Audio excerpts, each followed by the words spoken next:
Boa noite a todos, em especial aqueles que estão acompanhando essa mensagem pela internet. Nós temos vivido dias de crise, não apenas na área da saúde, com o avanço do coronavírus no mundo inteiro e agora em especial no nosso país, mas nós vivemos crises em todas as áreas imagináveis. Por exemplo, nós temos crises financeiras, nós experimentamos crises políticas, crises morais, crises éticas e, por que não dizer, crises espirituais. O que nós devemos fazer quando tudo à nossa volta está caminhando para um desastre? Como nós devemos agir quando a própria sociedade em que nós vivemos provoca a sua própria ruína, está a poucos passos de provocar o próprio colapso? Por providência divina, os dois livros que nós vamos estudar nessa noite, seguindo a sequência das exposições nos livros do Antigo Testamento, esses dois livros retratam o que aconteceu com o povo de Deus em uma época de crise. Talvez uma crise até pior do que aquelas que nós enfrentamos nos nossos dias.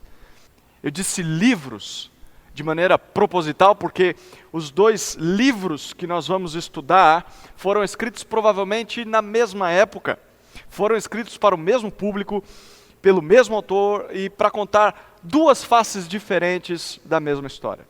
Ou seja, apesar de nós não sabermos ao certo quem escreveu esses dois livros, nós podemos perceber pelo conteúdo deles que os dois, apesar de serem ambientados no mesmo período da história de Israel, nos apresentam dois contrastes, um negativo e um positivo.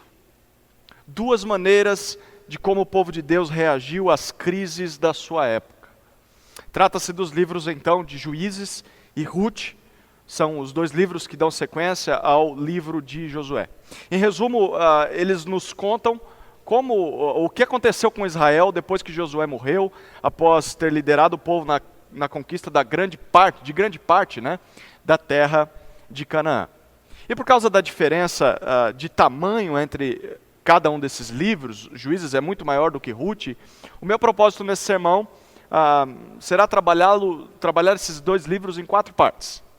Então, nas primeiras 3 partes eu focarei em alguns detalhes importantes do livro de Juízes, e na última parte, que vai ser a nossa conclusão, eu vou dar atenção ao conteúdo do livro de Ruth, tá bom? Então, nas 3 primeiras partes nós vamos estudar o livro de Juízes, e na última parte desse sermão, concluí-lo com o livro de Ruth, ok? Então, vamos à primeira parte, a introdução ao livro de Juízes.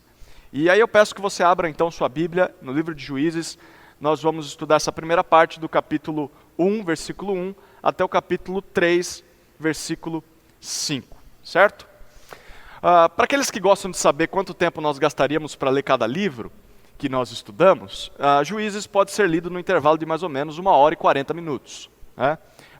Quanto ao título dele, nós já vamos falar sobre isso daqui a pouco. Porém, antes de nós entrarmos no conteúdo de Juízes em si, é necessário que nós lembremos de algumas coisas que nós já vimos até aqui. Tá? Em Deuteronômio capítulo 7, se você puder abrir a sua Bíblia nesse texto, eu te convido a fazer isso. Deuteronômio capítulo 7, versículos 1 a 6, Deus havia dito o seguinte para o povo dele.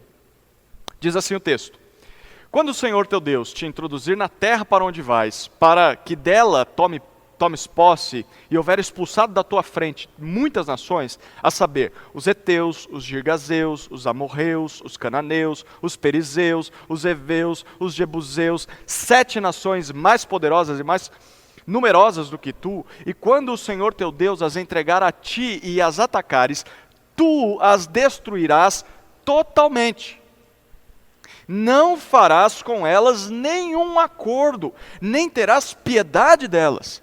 Não realizarás casamentos com elas, não darás tuas filhas a seus filhos, e não tomarás suas filhas para teus filhos, pois elas fariam teus filhos se desviar de mim para cultuar outros deuses.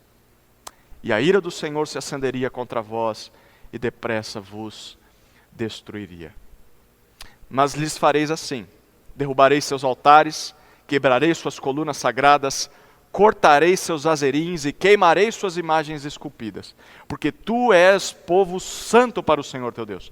O Senhor teu Deus te escolheu para que sejas o seu povo particular dentre todos os que há sobre a terra. Ao entrar na terra prometida, o povo de Israel não deveria fazer acordo ou alianças de paz com os moradores de Canaã. Pelo contrário, eles deveriam destruir totalmente aqueles povos, juntamente com os seus altares de adoração pagã. E a razão, Deus explica. É porque, caso eles não fizessem isso que Deus ordenou e poupassem os povos de Canaã, com o passar do tempo, eles, os cananeus, influenciariam o povo de Deus ao ponto de conduzi-los à idolatria cananeia. Ou seja, parte do pacto, parte da aliança que os israelitas tinham com Deus envolvia não se deixar contaminar pelos povos de Canaã. E caso eles fossem leais a essa aliança, agora eu quero te convidar a abrir a sua Bíblia em Deuteronômio capítulo 28, versículo 7. Diz assim o texto: o Senhor derrotará os inimigos que se levantarem contra ti. Sairão contra ti por um caminho, mas fugirão da tua presença por 7 caminhos. O que Deus está dizendo aqui, olha, se vocês forem leais à aliança, isso é garantia de vitória contra os seus inimigos. Porém, se vocês não derem ouvidos à minha palavra, às minhas ordens, olha o que diz o versículo 25 do capítulo 28. Deuteronômio 28, versículo 25. O Senhor fará que sejas derrotado diante dos teus inimigos. Por um caminho sairás contra eles, e por 7 caminhos fugirás deles. E serás um espetáculo horrível para todos os reinos da terra. O próprio Deus iria se colocar em oposição contra o seu povo e usaria os cananeus, os inimigos, como instrumento de castigo ao seu povo. Ou seja, a derrota nas batalhas seria um indicador de que o povo estava em pecado e que o povo havia virado as costas ao Senhor. Dito isso, então, nós podemos observar como o livro de Juízes começa. E agora, então, vamos ler o capítulo 1, o versículo 1 do capítulo 1. Abra aí, Juízes, capítulo 1, verso 1, diz assim: depois da morte de Josué, os israelitas perguntaram ao Senhor: quem de nós será o primeiro a guerrear contra os cananeus? O capítulo 1 descreve para nós que Judá é a primeira tribo de Israel a sair e lutar para conquistar a sua parte da terra. E depois disso, as demais tribos também fazem a mesma coisa.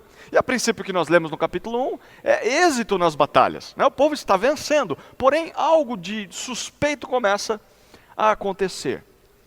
Ao longo dessa narrativa, nós vemos uma seguinte frase se repetindo por algumas vezes. A frase é a seguinte, eu vou parafraseá-la, né? Mas tal tribo não conseguiu expulsar certa parte do povo de Canaã e acabou vivendo entre eles. Nós lemos isso no versículo 19, versículo 20, versículo 21, versículo 30, 31, 32 e 33. Por vários motivos, ou melhor, por várias desculpas, o povo, pouco a pouco, as tribos de Israel não venceram totalmente seus inimigos, mas permitiram que eles vivessem entre eles. Através de tratados de paz, eles não derrotaram seus inimigos. Sabe qual foi a consequência disso? Olha o capítulo 2, versículos 1 até 3.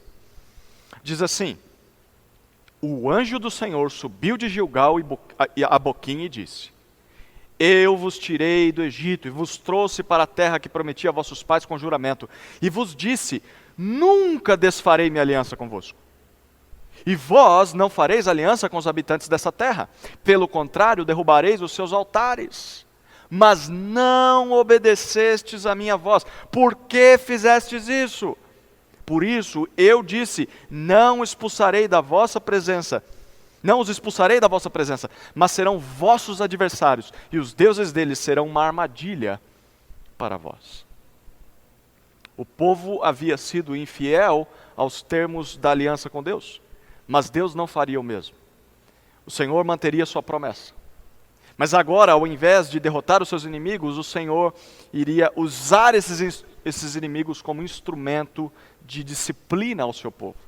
Os cananeus seriam seus adversários permanentes, e seus ídolos seriam uma constante armadilha para Israel. E o que nós lemos a partir disso, até o capítulo 3, versículo 6, é nada mais do que um resumo de todo o livro de Juízes. Esse aqui foi o resultado de Israel ter falhado em fazer tudo o que Deus ordenou quando eles entrassem na Terra Prometida. Alguns estudiosos chamam esse período na vida de Israel de o ciclo 3D. O ciclo 3D. São 3 Ds, né? O desvio é o primeiro D, disciplina é o segundo D e desafogo é o terceiro D. O ciclo 3D, desvio, disciplina e desafogo. Em outras palavras, ao longo dos 320 anos de história, ao longo de 320 anos de história, todo o povo de Deus vivenciou a seguinte situação. Em primeiro lugar, eles se desviavam do Senhor. Eles viravam as costas para Deus e se curvavam diante dos ídolos dos cananeus. Em segundo lugar, o Senhor vinha contra eles e o Senhor os disciplinava. O Senhor usava os próprios cananeus para derrotá-los e torná-los escravos. E em terceiro lugar, às vezes o povo clamava ao Senhor por socorro e Deus, mesmo quando não clamava, Deus levantava um líder depois de um tempo de disciplina, por meio de quem Deus dava desafogo ao povo e libertava o povo de Israel das mãos dos inimigos. Então, esses líderes que Deus levantava eram chamados de juízes. Por isso o título do livro. Mas eles não eram juízes como nós conhecemos hoje, né? Aqueles que são oficiais de justiça. Na época, esse nome trazia a ideia de um líder militar, um chefe de uma tribo. Então, Deus capacitava um homem e usava esse homem para libertar o seu povo, e ele era chamado de juiz, que trazia essa ideia de um chefe militar, um herói, um libertador do povo. E o capítulo 2 nos apresenta esse ciclo 3D com mais detalhes. Por exemplo, versículos 6 a 13 do capítulo 2, nós lemos sobre o desvio do povo. Então, o primeiro D, o povo abandona Deus e o povo se curva e cultua a Baal e Astarote, que eram deuses cananeus. Deus, então, veio contra eles e Deus os entregou nas mãos dos seus inimigos. Então, nós temos aí a disciplina, e nós lemos isso no versículos 14 e 15.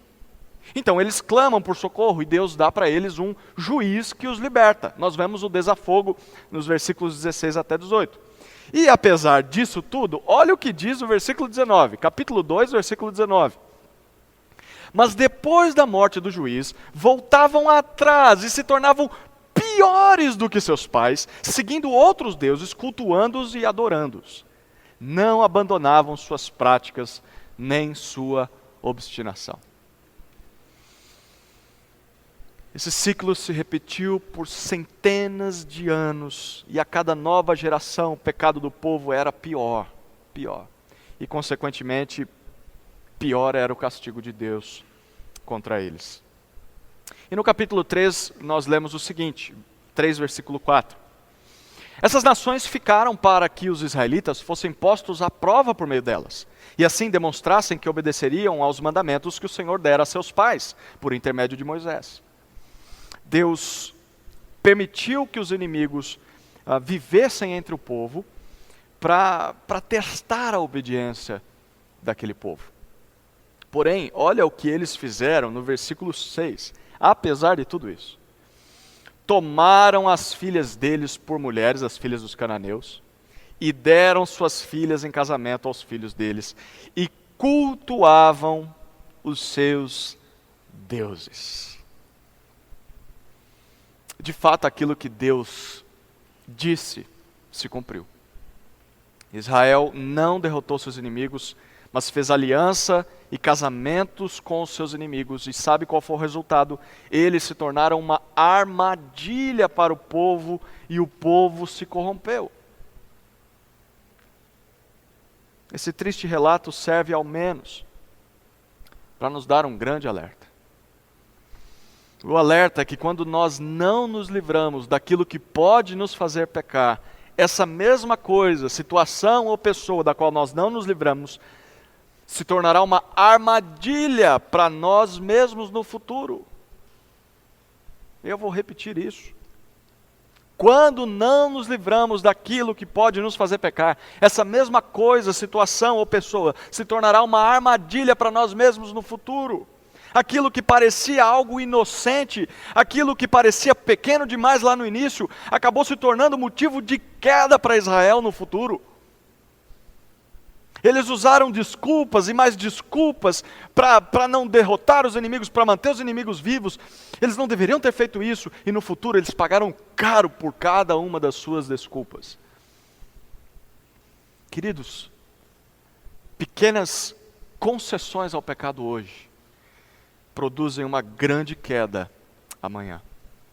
Pequenas concessões ao pecado hoje produzem uma grande queda amanhã. Nós não devemos negociar com aquilo que Deus proíbe. Nós não devemos abrir exceções àquilo que pode nos fazer cair. Se Deus disse não, é não.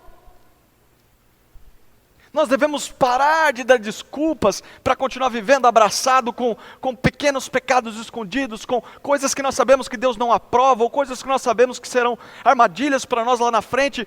Nós devemos parar de abrir brechas para conviver com o nosso inimigo em paz, porque lá na frente ele será uma armadilha para nós. Uma hora ou outra o pecado se voltará contra nós, e nós vamos pagar caro por isso.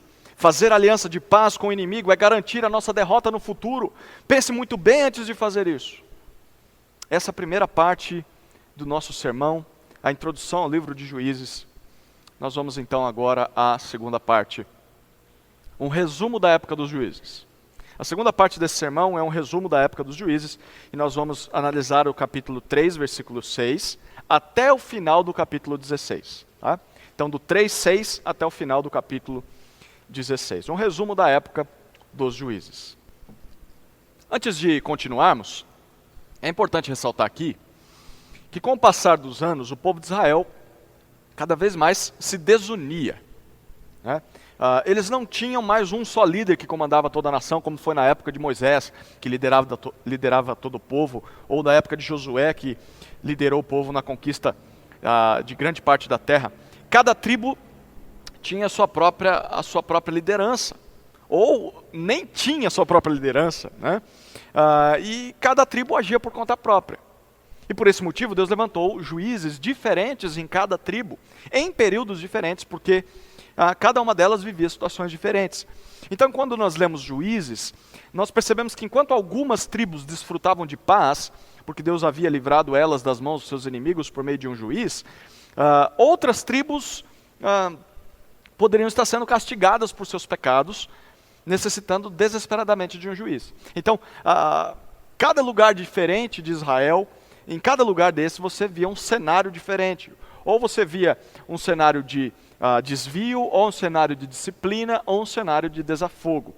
Isso significa, então, que os chamados ciclos 3D, desvio, disciplina e desafogo, acabaram se tornando um padrão na vida de Israel, pelos próximos 320 anos da sua história. Ao todo, Deus deu ao povo 12 juízes. Interessante, o número correspondente para cada uma das 12 tribos de Israel. E desses 12, um se destaca mais, só que negativamente. Nós vamos trabalhar ele no finalzinho desse primeiro ponto aqui, desse segundo ponto aqui. E toda essa história pode ser resumida em 6 períodos diferentes, em que Deus levantou juízes de diferentes tribos para salvar essas tribos dos seus inimigos. Então, nós vamos observar esses 6 períodos. Tá? O primeiro período dos juízes vai do capítulo 3, versículo 7. Eu disse que o resumo da época dos juízes é do 3, 6 em diante. Não, é do 3, 7 em diante. Tá? Então, o primeiro período dos juízes é capítulo 3, versículo 7 até o versículo 11. É um trecho curto. Nós lemos aqui a respeito do primeiro juiz citado no livro. Esse juiz é Otoniel, ou na sua Bíblia esteja Otniel. Né? Então, Otoniel era irmão mais novo de Caleb, descendente da tribo de Judá. Ele libertou seu povo da opressão dos arameus, povo pelo qual a tribo de Judá foi cativa por 8 anos. E o juizado, né, ou a liderança de Otoniel sobre Judá foi por um período de 40 anos. Esse é o primeiro período dos juízes. O segundo período dos juízes vai do versículo 12 até o versículo 31, até o final do capítulo 3. Aqui nós lemos sobre dois juízes, nós lemos sobre Eude e Sangar. Eude era da tribo de Benjamim, e ele libertou o seu povo das mãos dos Moabitas. Os Moabitas dominaram a sua tribo por 18 anos, e ele julgou a sua tribo por 80 anos. Sangar recebe menos atenção do que Eude, mas ele libertou o seu povo das mãos dos filisteus, e nós não temos informações sobre o tempo em que ele exerceu o cargo de juiz. O terceiro período dos juízes vai dos capítulos 4 até 5. E é um período diferente, para dizer pelo menos isso. Baraque deveria ser o juiz sobre a tribo de Efraim, mas ele era um covarde. Então Deus levantou Débora. Deus levantou uma mulher piedosa, uma mulher corajosa, para libertar o seu povo das mãos dos cananeus, depois de 20 anos de opressão. E esse episódio é interessante porque o tempo todo a própria Débora mostra que só está liderando os exércitos da sua tribo porque não havia sequer um homem só corajoso o suficiente para assumir aquele cargo de liderança.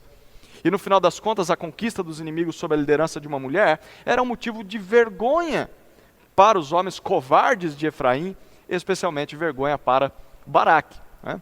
Esse é o terceiro período dos juízes. O quarto período dos juízes nós encontramos do capítulo 6 até o capítulo 10, versículo 5. Não pega todo o capítulo 10. Então, capítulo 6, versículo 1, até capítulo 10, versículo 5. É o quarto período dos juízes. Nessa narrativa, há 3 juízes legítimos e um juiz falso. Eu explico aqui, peraí. Os midianitas, eles oprimiram a tribo de Manassés por 7 longos anos. Deus então levanta um homem chamado Gideão. Olha aí, Gideão. Para libertá-los dos seus inimigos. Nós temos um Gideão, não Gideão, né? Depois de certa relutância, Gideão, ele venceu os midianitas e ele julgou a sua tribo por 40 anos, e nós lemos isso nos capítulos 6 até 8. Porém, quando Gideão morre, o seu filho Abimeleque, ele quer assumir o posto do seu pai, e ele quer se fazer rei em Israel, e nós lemos isso no capítulo 9. Porém, ele tinha 70 irmãos, que poderiam requisitar o trono juntamente com ele. Gideão teve 71 filhos, né, contando com Abimeleque. Sabe o que esse camarada fez? Abimeleque matou os seus 70 irmãos e se autoproclamou rei e juiz da sua terra. Porém, Deus usou uma mulher para feri-lo mortalmente.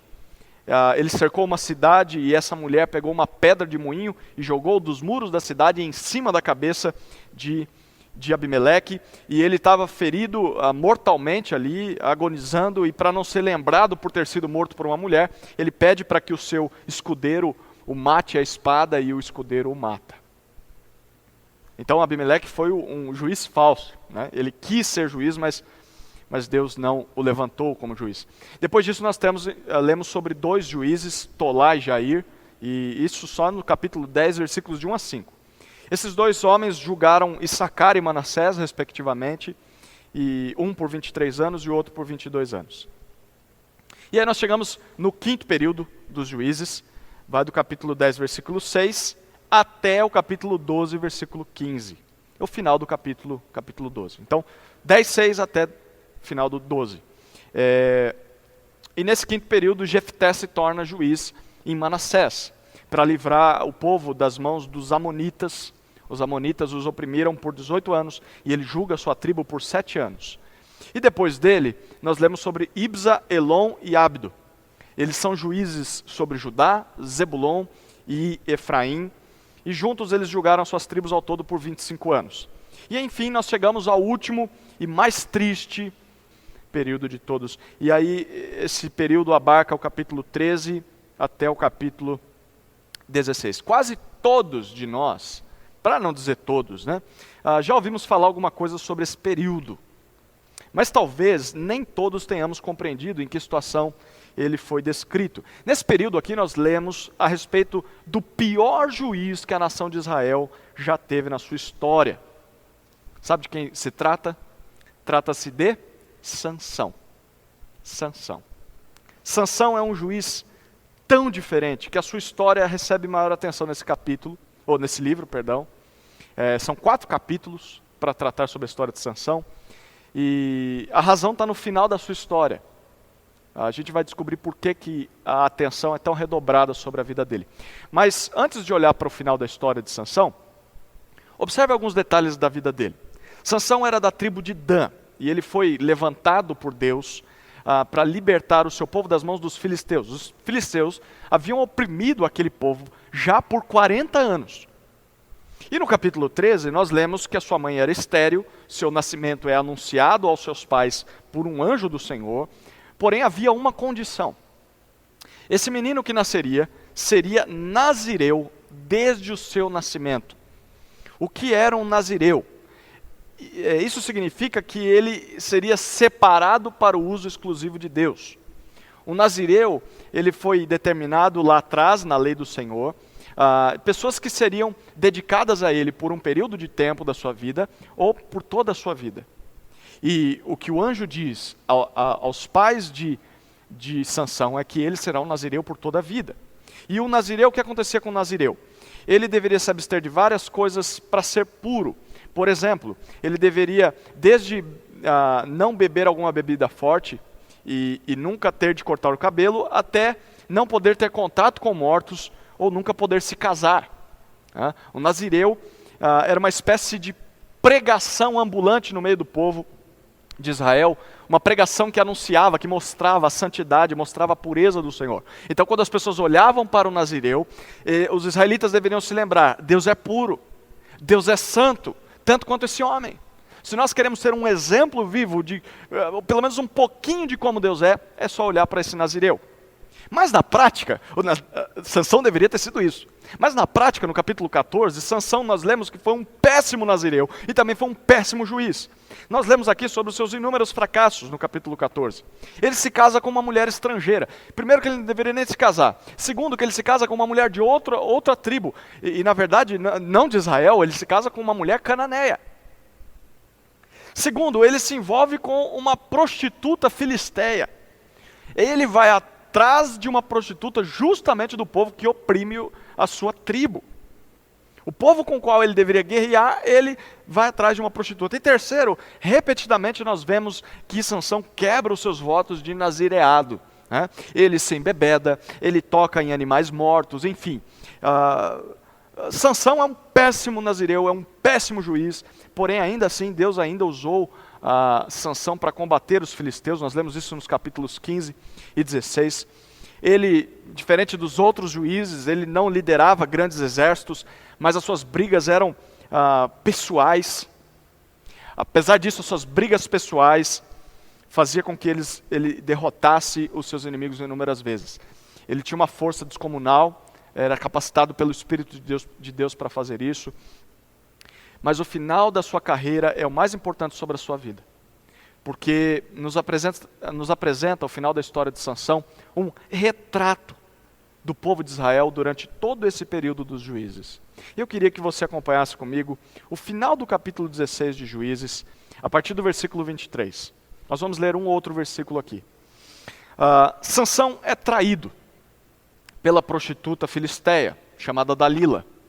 A força de Sansão estava no cabelo dele, e ela corta o cabelo de Sansão. Então os filisteus derrotam Sansão, os filisteus prendem Sansão, os filisteus vazam os seus olhos, eles levam Sansão ao templo dos seus deuses, amarram ele às colunas principais e zombam dele enquanto se embebedam. Eles festejam e dizem: olha lá o representante dos nossos inimigos, ele está derrotado bem na nossa frente. Então, num último ato de lucidez, num último ato de heroísmo, Sansão diz o seguinte: olha o que o versículo 30, capítulo 16, versículo 30 nos diz: que eu morra com os filisteus. Em seguida empurrou com toda a força, e o templo caiu sobre os chefes e sobre todo o povo que ali estava. Assim, Sansão matou mais gente na sua morte do que em toda a sua vida. Queridos, isso é muito irônico. Sansão morreu com os filisteus. Por quê? Porque ele tinha uma vida imoral tão parecida com a deles. E morre junto com eles. Mas o mais irônico é que esse juiz rebelde matou mais inimigos quando morreu do que quando estava vivo. Sansão, ele pode ser considerado um resumo de todo o povo de Israel durante esses períodos dos juízes. Apesar de terem sido escolhidos por Deus, o povo de Israel, apesar de ter sido escolhido por Deus para ser santo desde que nasceu, aqueles israelitas estavam cegos por causa dos seus pecados, estavam sofrendo as consequências disso. Eles se desviaram do Senhor, eles cultuaram os ídolos, o pecado deles cegou o Israel, de tal forma que eles não conseguiam mais saber o que era certo e o que não era certo, e por isso Deus castigou o povo com a derrota e com a morte, porque o salário do pecado é a morte. O salário do pecado é a morte, queridos. Tudo isso aqui nos faz lembrar que o pecado nos cega. O pecado nos faz sofrer consequências terríveis, porque ele produz morte. Por mais que estejamos vivos, a nossa vida definha. Isso é morte. Por isso nós deveríamos fugir com todas as nossas forças do pecado, para que nós não sejamos dominados pelo pecado, que nós não seja preciso, não seja necessário nós temos um fim tão trágico como o de Sansão, para que a gente aprenda essa lição. Talvez Sansão só caiu a ficha de Sansão antes de derrubar aqueles pilares no templo. Quem sabe Deus não esteja te fazendo definhar, para que você entenda que o pecado cega, o pecado produz morte, e que nós devemos fugir do pecado. Essa é a segunda parte desse sermão, um resumo do período dos juízes. Eu quero dar introdução então à terceira parte, o final, lembrando que nós temos 4 partes nesse sermão, já estamos na terceira, o final do livro dos juízes. E aí nós vamos acompanhar os capítulos 17 até 21, final do livro dos juízes. Depois de nos falar sobre os ciclos repetidos por todos os juízes durante aqueles 320 anos de trevas na vida de Israel, o autor desse livro separa seus últimos 5 capítulos para nos demonstrar o resultado final de tudo isso para aquela nação. A cada novo juiz que surgia, a gente já disse isso, a situação do povo ficava pior. E quanto mais o povo pecava, menos o povo se enquadrava nas leis do Senhor, e mais o povo parecia com os outros povos, as outras nações pagãs, aquelas nações que viviam ao seu redor. Ou seja, Israel havia sido escolhido por Deus para ser semelhante a Deus, ser um povo santo, ser um povo puro, ser um povo separado do mundo, para que assim os israelitas pudessem ser luz para as nações, bênção para os povos. Porém, quanto mais o tempo passava, mais Israel caminhava em direção oposta a esse ideal de Deus. Na verdade, o que Israel acabou fazendo foi se tornar pior do que as nações vizinhas, as nações idólatras da sua época. Não havia uma só nação no mundo mais imoral e mais depravada que Israel. E o autor desse livro, ele quer nos mostrar isso através de 2 histórias terríveis no final desse livro. 2 histórias terríveis. A primeira história é sobre a família de Mica. E nós lemos essa história nos capítulos 17 e 18. A história da família de Mica. No capítulo 17, nós somos apresentados a um homem da tribo de Efraim, chamado Mica. A pedido da sua mãe, ele fundiu a estátua de um ídolo de metal. E Mica então tinha um santuário na sua casa, onde ele cultuava ídolos familiares, e ele consagrou um dos seus filhos como sacerdote desses cultos a seus deuses dentro da sua casa. E o que esse homem fez se deve ao seguinte fato. Olha o capítulo 17, versículo 6. Naquela época, não havia rei em Israel, cada um fazia o que lhe parecia certo. Mica, a semelhança de todos os demais dentro de Israel, fazia o que achava ser correto aos seus próprios olhos. Fazia, como se diz hoje em dia, fazia o que dava na telha dele. Ele fazia o que ele queria. E por quê? O texto disse, porque naqueles dias não havia ninguém que mandasse em toda a nação. Não havia ninguém que chamasse o povo ao arrependimento, chamasse o povo à obediência à lei. Não havia rei em Israel, não tinha autoridade sobre ninguém. Por isso Mica tomou a liberdade de criar a sua própria religião. Bom, se ninguém manda em nada, eu vou ter o meu próprio Deus, eu vou ter o meu próprio templo, eu vou ter o meu próprio sacerdote, olha lá, dentro da minha própria casa. Eu não preciso nem sair de casa para cultuar. Não havia ninguém que impedisse Mica de fazer isso, afinal de contas, ninguém mandava nele. Pois bem, certo dia, um jovem levita da tribo de Judá, ele havia saído da sua terra, ele não deveria ter saído de lá, né? Ele deveria ficar ali, se ele mora ali, ele deveria ali cuidar das coisas do Senhor ali. Mas ele viaja, está procurando lugar para morar, e ele acaba chegando a Efraim. Mica, então, convida ele a ser o seu sacerdote oficial. Imagine, um levita dentro da minha religião pessoal, e o sacerdote, o levita, aceita. O levita aceita. Então Mica, que é um idólatra fanático, acha que Deus vai abençoá-lo, porque agora ele tem um levita dentro da sua própria idolatria, do seu templo idólatra. E no capítulo 18 nós somos lembrados novamente que, olha o 18:1, naqueles dias não havia rei em Israel. E aí o que nós lemos no capítulo 18 é que a tribo de Dan ainda não havia lutado para conquistar a sua terra, ainda. Obviamente é por desobediência a Deus, eu já tinha dito isso há décadas atrás, que eles deveriam ter feito isso, mas eles não fizeram. E a tribo de Dan acaba roubando todos os deuses de Mica, mais o sacerdote de Mica, e acaba se estabelecendo na cidade de Siló, e Siló passa a ser um centro de adoração sincretista. O que é isso? Eles adoravam a Deus, mas agora também adoram aos ídolos. Eles unem tudo. Um pouquinho parecido aí com os cultos ecumênicos que a gente vê por aí, né? Então mistura idolatria, mistura Deus, mistura misticismo, enfim. Siló se tornou o centro disso em Israel. E essa é apenas uma demonstração da decadência espiritual do povo de Israel naquela época. Um homem fazendo o que acha ser certo e adorando falsos deuses, um levita apoiando a idolatria, os dois achando que Deus vai abençoá-los, uma tribo desobediente, uma tribo que é ladra, uma tribo que é idólatra, que agora é sincretista. O quão distante o povo de Deus se afastou dele. Capítulos 17 e 18 nos mostram isso. Sobre a história da família de Mica. Mas a segunda história... Se a primeira história de Mica já não é triste o suficiente, a segunda história que o autor do livro de Juízes nos apresenta no final desse livro, ela é o ápice do caos que Israel chegou a experimentar. Capítulos 19 a 21, nós lemos sobre o levita e uma concubina. O levita e a sua concubina.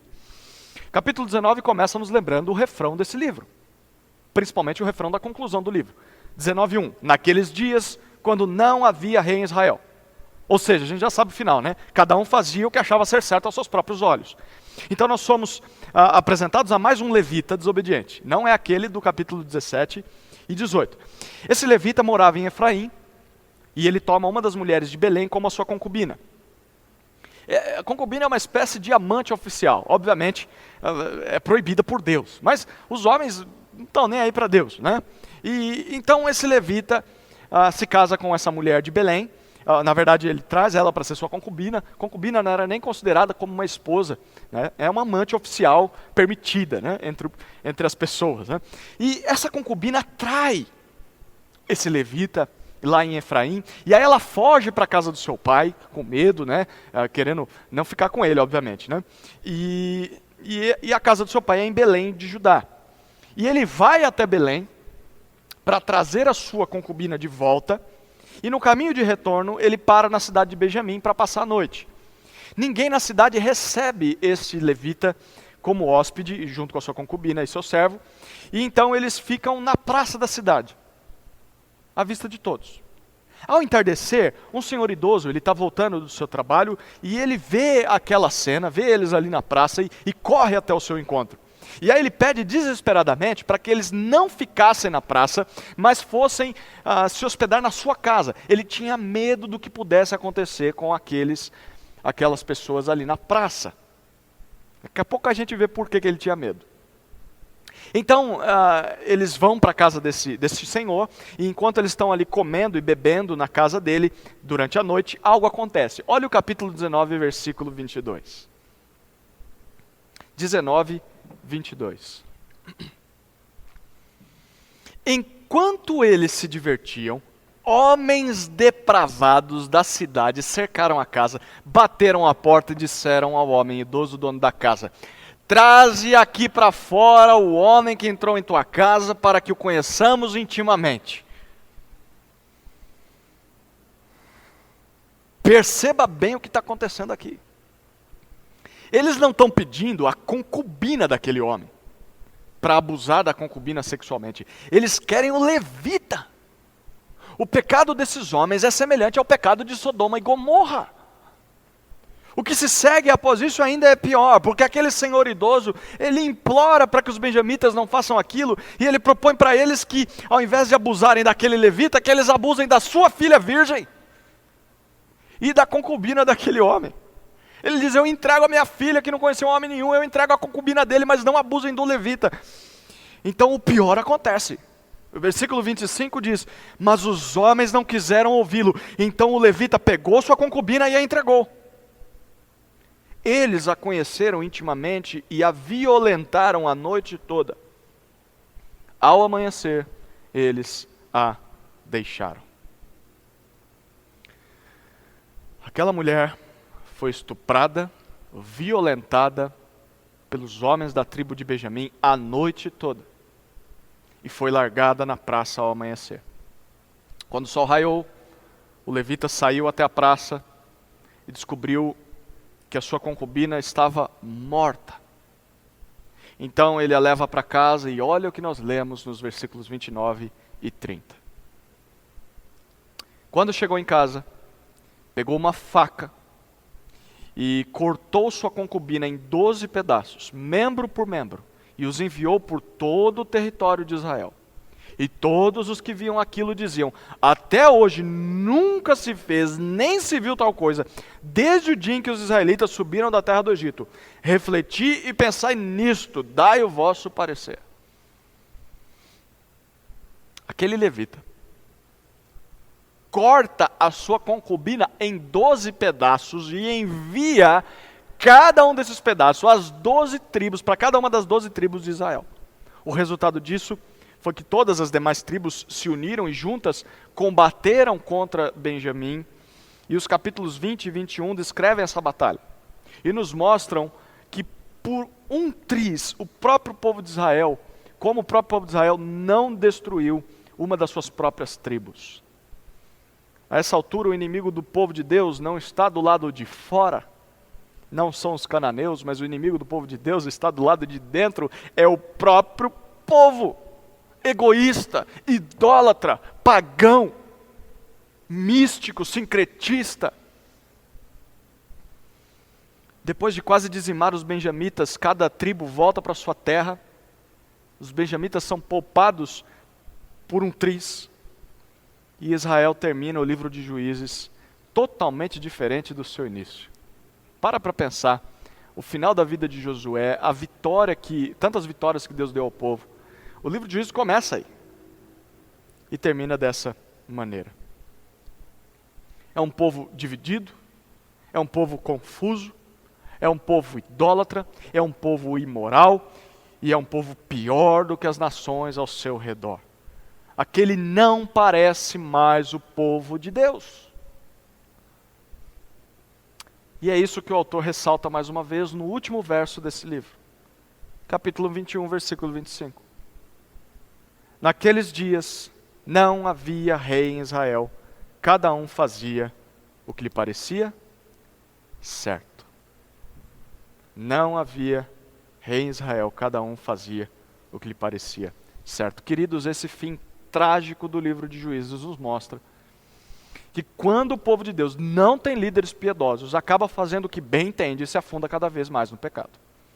Quando o povo de Deus não tem líderes piedosos, acaba fazendo o que bem entende e se afunda cada vez mais no pecado. Não havia sequer um homem em toda a nação capaz de confrontar o pecado daquele povo, capaz de chamar aquele povo ao arrependimento. Não havia ninguém que pregasse a palavra do Senhor ao povo, de modo que ensinasse ao povo o que Deus desejava dele. Até mesmo os juízes falharam nisso. E mesmo quando os juízes faziam o que deviam fazer, o povo de Deus não escutava os juízes. Isso nos ensina que quando nós não temos líderes piedosos, líderes fiéis a Deus nas nossas vidas, nós acabamos fazendo o que parece certo aos nossos próprios olhos. E o que parece certo aos nossos olhos nem sempre é o que Deus deseja, porque é influenciado pelo pecado do nosso coração. Queridos, há muitos crentes que desejam fugir de líderes, desejam fugir de pastores, fugir de presbíteros, fugir de qualquer figura de autoridade sobre as suas vidas. Eles dizem que podem viver a vida cristã sozinhos, dizem que não precisam de igreja que diga para eles como eles devem viver ou não devem viver, dizem que não precisam de pastores, que não precisam de pessoas que os liderem, que digam como devem fazer ou não fazer as coisas, mas quando isso acontece, o resultado da vida dessas pessoas é pecado em cima de pecado, e cada vez mais essas pessoas caminham em direção à própria ruína.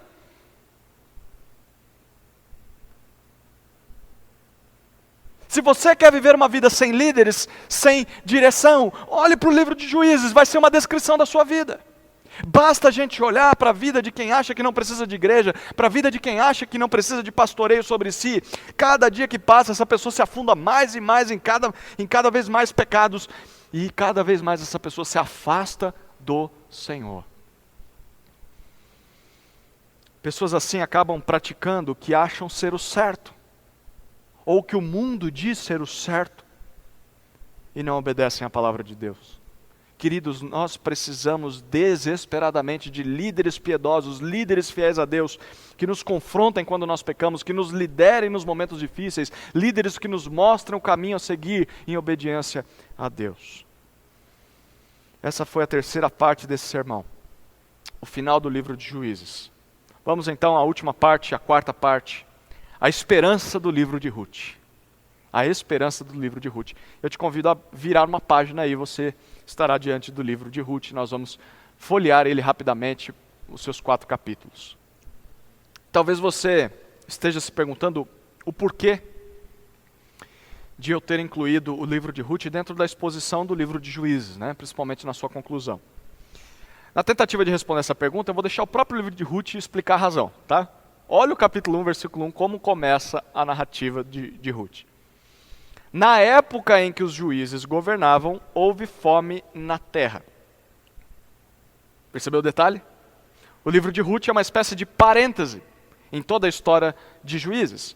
Esse livro nos narra o que aconteceu na mesma época dos juízes, porém, o seu propósito é nos mostrar que nem tudo estava perdido dentro de Israel.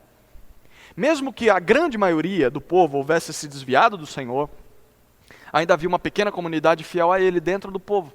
E nesse trecho do verso 1, nós lemos que Deus estava aplicando as maldições da lei de Deuteronômio sobre o povo de Israel. Além da derrota para os inimigos, que foi o que a gente viu muito em Juízes, uma daquelas maldições era a fome na terra. As colheitas não seriam bem-sucedidas. Deuteronômio 28 fala sobre isso. E o verso então continua. Por isso, um homem, versículo 1 ainda do capítulo 1 de Ruth, um homem de Belém de Judá foi morar por um tempo na terra de Moabe com sua mulher e os 2 filhos. Belém era um vilarejo situado em Judá. Significava a casa do pão. Belém significa isso. Bethlehem, a casa do pão. Esse era um local que lembrava o povo de Deus, que é Ele quem alimenta o povo. Deus é quem alimenta, tanto física quanto espiritualmente. Deus é quem dá pão ao seu povo. Porém, o que é triste é ver que na casa do pão não há pão. Há fome naquela terra. E um homem chamado Elimeleque, ele tem de tomar uma decisão muito difícil para que a sua família sobreviva à fome. Ele se muda provisoriamente para Moabe. Moabe era uma terra pagã. E ele leva junto consigo a sua esposa, Noemi, e os seus 2 filhos pequenos. E ali esse homem se estabelece, mas ele acaba morrendo. E a sua esposa fica sozinha com os seus 2 filhos. Os 2 crescem, os 2 se casam com mulheres moabitas, porém com o passar do tempo os 2 também morrem. Então nós lemos no versículo 6. Quando Noemi ouviu falar que o Senhor havia visitado ou lembrado do seu povo, dando-lhe alimento, decidiu deixar a terra de Moabe e voltar com as noras para a sua terra. Deus havia dado pão à casa do pão. Deus havia dado pão a Belém. Provavelmente aquele aquele vilarejo se arrependeu dos seus pecados, e Deus então retirou de sobre eles as maldições da lei, e Deus concedeu ao povo as suas bênçãos ali em Belém. E Noemi então decide voltar para sua casa. Mas antes de voltar para casa, ela conversa com as suas duas noras, que também estão viúvas. E ela afirma que já está velha, que não vai ter condições de casar novamente, não vai ter condições. E se tiver filhos, vai demorar para que essas noras esperem esses filhos crescer para se casar com eles. Ou seja, o que Noemi está dizendo para elas é o seguinte: olha, vocês podem ir embora se quiserem. Eu não tenho nada para oferecer para vocês. Vocês não devem nada a mim. E uma delas, de fato, decide voltar para Moabe, mas a outra não. E essa que diz não se chama Ruth. Então, nós lemos no capítulo 1, versículos 16 e 17, depois que Noemi diz: olha, eu dificilmente vou me casar de novo, mas vocês podem se casar de novo, vocês são jovens, vocês não precisam mais viver comigo. Ruth diz assim, versículos 16 e 17, mas Ruth respondeu: não insistas comigo para que te abandone e deixe de seguir-te. Pois aonde quer que fores, irei também, e onde quer que ficares, ali ficarei. O teu povo será o meu povo, o teu Deus será o meu Deus. Onde quer que morreres, ali também morrerei e serei sepultada. Que o Senhor me castigue se outra coisa que não seja a morte me separar de ti. Lindo esse texto, né? Muitos gostam de usar essa passagem em convites de casamento. Mas poucos sabem que são palavras de uma nora à sua sogra, e não de um noivo para sua noiva, né? O que está acontecendo aqui é a demonstração da conversão dessa moabita. Conversão dela. Essa mulher estrangeira viu o testemunho daquela família israelita. E ela descobriu que eles eram diferentes por causa de Deus nas suas vidas. Por isso ela quer fazer parte desse povo também. Ela quer fazer parte do povo de Deus. Ela quer servir ao único e verdadeiro Senhor. Fantástico, né? E interessante isso, porque em uma época de trevas espirituais na nação de Israel, em que o povo é pior do que os descrentes, há uma pequena família, que apesar da fome, apesar das dificuldades, apesar do luto, essa família é fiel a Deus.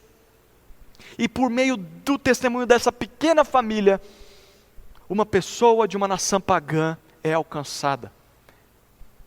Num período em que todo o povo de Israel está falhando em alcançar os povos pagãos. Noemi então volta a Belém, e agora acompanhada com a sua nora Ruth. E ali, por provisão do Senhor, havia um homem muito rico. Um homem que aplicava a lei de Deus na sua vida. Esse homem obedecia àquela lei que ordenava. Nós vimos isso lá em Levítico, nós vimos isso em Números, nós vimos isso em Deuteronômio. Ele obedecia àquela lei que ordenava que as espigas que eram colhidas, mas que caíam no meio da colheita, que elas ficassem ali, fossem deixadas no chão, para que estrangeiros e pobres que viessem depois dos ceifadores, eles pudessem colher e tivessem algo para comer na sua miséria. Ruth então vai até a propriedade desse homem. Esse homem se chama Boaz, e nós lemos isso no capítulo 2 de Ruth. Ele é generoso, ele é bondoso com Ruth, ele dá para ela mais do que ela precisa, e quando ela conta o que aconteceu à sua sogra, Noemi se alegra muito e diz a Ruth que na verdade Boaz é um parente distante do seu falecido marido, e nós lemos isso no capítulo 3. E o que é fantástico é que pela lei de Deus, quando um homem morresse, para que a sua família não deixasse de existir, algum parente próximo deveria assumir tudo o que aquele homem deixou, inclusive a sua esposa e os seus bens.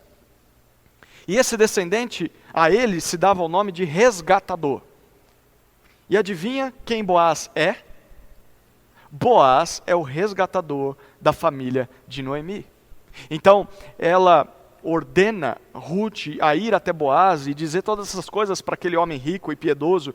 E quando Boaz ouve Ruth, ele então assume a sua responsabilidade, mas como ele é um homem fiel à lei de Deus, ele lembra que pela lei é necessário que o resgatador seja o parente mais próximo possível. E havia na família de Boaz um parente mais próximo que ele ali, que seria o primeiro que teria o direito de ser o resgatador, ou o dever de ser resgatador da família de Noemi.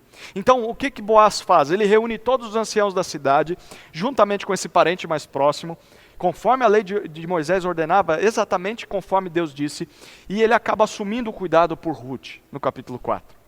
E você quer saber o final dessa história? Olha o capítulo 4, versículo 13. Assim, Boaz casou-se com Ruth, tornando-a sua esposa. Ele a conheceu intimamente e o Senhor permitiu que ela engravidasse. E ela deu à luz um filho. Ruth, que há anos perdeu tudo com a morte do seu marido, agora tem o prazer de se casar com um homem amoroso, um homem gentil, um homem temente a Deus, e Deus ainda dá a essa mulher a bênção de ser mãe pela primeira vez. E qual o propósito de toda essa história? Observe isso no capítulo 4, versículos 14 até 17. Então as mulheres disseram a Noemi: bendito seja o Senhor, que hoje não te deixou sem resgatador. Que o seu nome se torne famoso em Israel. O menino vai restaurar a tua vida e te consolar na tua velhice, pois é filho da tua nora que te ama e o deu à luz. Ela é melhor do que 7 filhos para ti. E Noemi pegou o menino, colocou-o no colo e passou a cuidar dele. E as vizinhas lhe deram um nome, dizendo: a Noemi nasceu um filho. E chamaram ao menino Obed. Este é o pai de Jessé, pai de Davi. Olha a beleza do desfecho dessa história. Em uma época de trevas, uma época de pecado, há um vilarejo na tribo de Judá, chamado Belém, que foi fiel a Deus. Nesse vilarejo havia pessoas que não só sabiam as coisas da lei do Senhor, mas eram pessoas que viviam a lei do Senhor no seu dia a dia. A palavra de Deus fazia parte da prática diária dessas pessoas. E o Senhor orquestrou toda a história de uma família, a família de Elimeleque, para que Ruth pudesse se converter, uma mulher estrangeira, para que essa mulher conhecesse e encontrasse Boaz, que ela se casasse com esse homem, e ela tivesse um filho com esse homem. E sabe qual é esse filho? É Obed. E sabe quem é Obed? É o avô do futuro e maior rei que a nação de Israel já teve, o rei Davi, filho de Jessé. Você percebe o quanto isso é fantástico? Você não vibra com essa história? Enquanto a maior parte da nação de Israel está se afastando cada vez mais do Senhor, porque não há um rei que a lidere, em uma pequena família, dentro de um pequeno vilarejo fiel ao Senhor, Deus está preparando um novo rei para o seu povo. Deus está preparando um rei que vai trazer ordem ao seu povo. Mesmo quando tudo parecia perdido na vida de Noemi, Deus, como um grande artesão, Deus estava o tempo todo produzindo na sua vida uma obra de arte tão maravilhosa que ela só pôde perceber no final da história. Ela sofreu muito com a fome. Ela sofreu muito com a perda, a dor da perda do marido, a dor da perda dos filhos. Ela sofreu muito com a pobreza, ela sofreu muito com a humilhação. Mas no tempo certo, Deus mostrou a ela que tudo isso cooperou com um propósito maior. Contribuir para o plano eterno de Deus para salvar o seu povo. Queridos, mesmo nos momentos mais difíceis da nossa vida, Deus continua no controle. Deus está trabalhando para cumprir os seus propósitos no mundo. E se nós fazemos parte do seu povo, porque cremos no seu Filho Jesus Cristo, Deus está trabalhando em nós, e Deus está trabalhando a nosso favor para nos tornar mais parecidos com Ele, mais santos, mais parecidos com seu Filho Jesus. Então nós podemos nos alegrar no fato de que as coisas ruins que nos acontecem não fogem da soberania do Senhor. E apesar de que elas nos produzam dor, sejam fruto do pecado no mundo, Deus soberanamente as usa para nos produzir bem. O nosso bem final. Pelo menos o bem no final da história. E o maior bem que nós podemos experimentar é sermos parecidos com Jesus. Deus usa as circunstâncias para nos moldar a imagem de seu Filho Jesus. Em resumo, Juízes nos mostra que Israel se desviou do Senhor por falta de um rei piedoso, fiel a Deus. E no livro de Ruth, nós lemos que Deus estava preparando esse rei. Era o rei Davi. Porém, Davi, apesar de ter feito muita coisa boa no seu reinado, Davi também cometeu pecados gravíssimos e acabou desviando também a nação de Israel da lei de Deus por algumas vezes. É por isso que séculos mais tarde, Deus deu a Israel um novo rei. Um rei perfeito. Um rei que nunca errou e que por essa razão é o rei ideal para conduzir o seu povo nesse mundo. O nome desse descendente de Davi é Jesus Cristo. Filho de Davi, filho de Obed, filho de Deus. Juízes nos mostra que Israel foi infiel a Deus. Israel quebrou a aliança para com ele. E da mesma maneira, querido, eu e você, nós somos tão pecadores quanto aquele povo. Talvez o que nos falta é liberdade. Talvez o que nos falta é tempo para pecar. Mas nós somos tão pecadores quanto o povo de Israel no livro de Juízes. Nós falhamos em agradar ao Senhor. E da mesma forma, o livro de Ruth nos mostra que, à semelhança de Noemi, nós precisamos de um resgatador. Nós precisamos de alguém mais poderoso do que nós, mais rico do que nós, que tome sobre si o nosso fardo, assuma as nossas dívidas, pague essas dívidas diante dos nossos credores e nos dê o direito de desfrutar da riqueza que Ele tem. E como o livro de Ruth termina, bendito seja o Senhor, que não nos deixou sem um resgatador. Jesus Cristo é esse resgatador.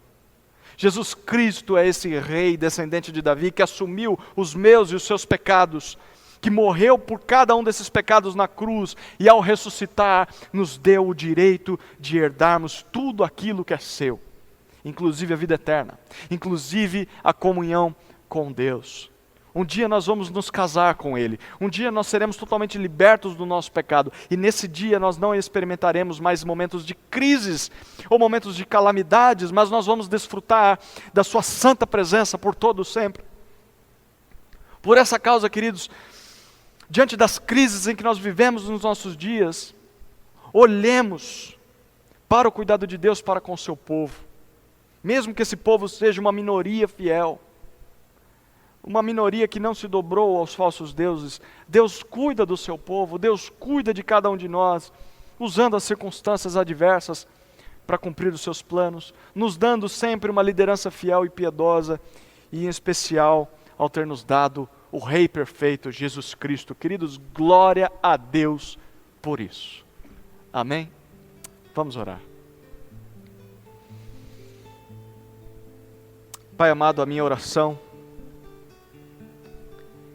é por cada um desses que ouviram essa mensagem, para que o Senhor use o livro de Juízes e de Ruth, a mensagem desses livros, para trazer consolo aos seus corações.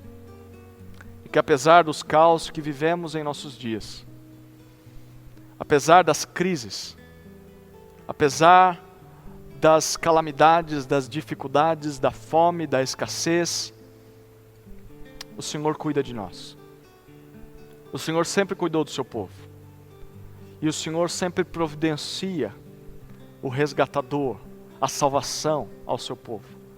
Obrigado, Deus, porque o Senhor enviou Jesus Cristo a esse mundo para nos resgatar da morte, do pecado, das trevas, das mãos de Satanás, e em especial nos resgatar desse mundo sombrio. Haverá um dia em que estaremos juntamente contigo, no novo céu e na nova terra, onde não há mais doenças, onde não há mais vírus, onde não há mais crises, onde não há mais morte, onde não há mais pranto, mais temor, mais angústias, onde toda lágrima será enxugada dos nossos olhos. Nós ansiamos por esse dia e nós clamamos: Maranata, ora vem, Senhor Jesus, venha nosso resgatador nos levar para o nosso eterno lar. É a nossa oração no nome de Jesus. Amém. Amém.